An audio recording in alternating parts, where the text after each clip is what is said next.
cruising along. I feel like he's always got a wild contract, and he's just always pretty much underperforms for the most part. But sure enough, leave it to the Celtics to let this guy completely go off, as they just do now. No matter who the team is, somebody's going off on them, and it was Gallinari tonight. Yeah, it's open season on these guys, right, Bobby? Yeah, and that's about the last guy. We talked about Jalen Brunson last game being the random figure who dropped a big game against the Celtics, and he wasn't a 30-plus point scorer tonight. They've had 8 of those in a row against them. But for Gallinari to be that guy, and not just a minor one like, oh, he went off tonight. He did way more than he usually does. For him to be the featured presence, 8-8 out of the gate, 38 on the game, that had to be about as many threes as any single player has had against the Celtics in NBA history. Never mind the Hawks doing it as a team tonight. Yeah, that's right. So the Hawks 23. The Celtics once again on the wrong end of history, right, guys? The other end. What is it? Was it 23 3-pointers? The Atlanta Hawks. It's the first time any Celtics team in the history of the Boston Celtics that a team has allowed that many 3-pointers. So yeah, 23-8.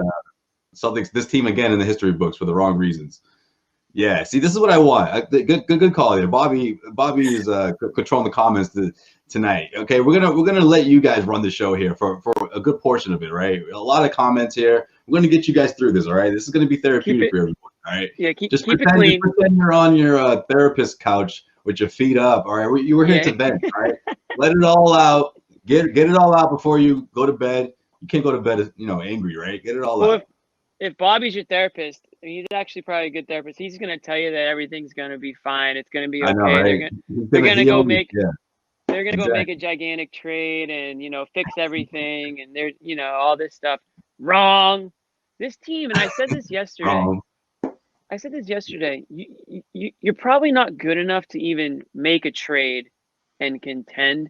It's not worth blowing anything up at this point, or throwing all your assets at one player, or whatever you want to call it, to try to catch a team like the Nets or the Sixers, who are clearly better than you. And it doesn't end there. There are other teams right now, many of them, that are clearly better than you.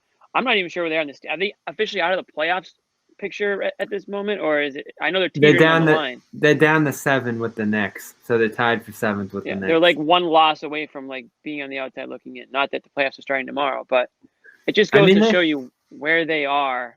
I mean, they're not contenders. Their own owner said it today, or governor said it today. We're not a contending team. When you're a game below 500, you can't consider yourself contenders. And honestly, that's the one thing they supported that he said tonight. They definitely proved his point there. They are not contenders, because the effort is what really got me tonight. I mean, you just can't give up 23 3-pointers. That's just where's the on-ball defense? Where is the rotations? Guys, come on. Come on. Yeah, and you know what? Speaking of effort, sorry, but I had to cut you off. But I just want to let's transition to and focus in on Jason Tatum, because I mean, for someone like Jason Tatum, after everything that was said after the performance we saw last night, did you see anything different? Did you even see an attempt to switch his approach, or did? Because I don't know, am I the only one thinking that Jason Tatum gave me the message that, listen, it's not me, I don't need to change anything about my approach. That's the message I got from Tatum, because nothing changed. Nothing. I didn't see anything different. Did you, Bobby? No, and the defense is what continues to irk us. We've been talking about the defense since opening night, I feel like. And that was a decent one, but then they went right out in that Nets game on number 2 and got absolutely obliterated on that end of the floor. And it hasn't gotten much better since. I keep looking at their numbers and seeing their top 10 and this and that, and I'm like, you don't see that out there. So the whole league must be doing dreadful on defense if this defense is top 10, because they don't have it on that end. The way Brown gets burst by, I thought Tatum had a few decent quarters at the beginning of the week on Sunday and Tuesday on that end of the floor, but then it dipped late. And, I looked at the defensive numbers, especially in the second half for this team. They're 26th in the third quarter and 28th in the fourth quarter in terms of defensive rating. So they just fall off the map in the second quarter. I think Wick said something, and we'll get to Wick's comments earlier about exhaustion and just mental fatigue and all these kind of things. And that's what you do see with this team. They look worn out. They look defeated, like no hope is left. And what describes that better than this game today? It's just a way to salvage a road trip that hasn't gone well at all. make sure it's not a complete disaster, and then get home for 4 straight before the All-Star break, and maybe end up above 500 again, and kind of reestablish yourself going forward. Now this thing is on the edge of sputtering out of control. I mean, this is 7 straight losses against teams that are below 500, and that includes 2 of the worst teams in the league, the Hawks twice, and the Hawks are. If you watched the Hawks last night and then saw them tonight, and the way they lost to the Cavs and then laid the beat down here, I mean, that just really shows you where the Celtics are in the league right now. It's about as bad as anyone. They might be the Rockets were the most embarrassing team for a little while there with the whole Harden debacle and then how bad it was after that. I think the Celtics have kind of taken the torch in the last 2 weeks. I think what's most frustrating about these losses is obviously the pattern of inconsistency on defense. But in particular, what pisses me off what the Celtics continue to do is when they're down big, right? It happens in a hurry, right? They're down by 12, they're down by 15, they're down by 17. And then they just regress to what got them there in the first place, right?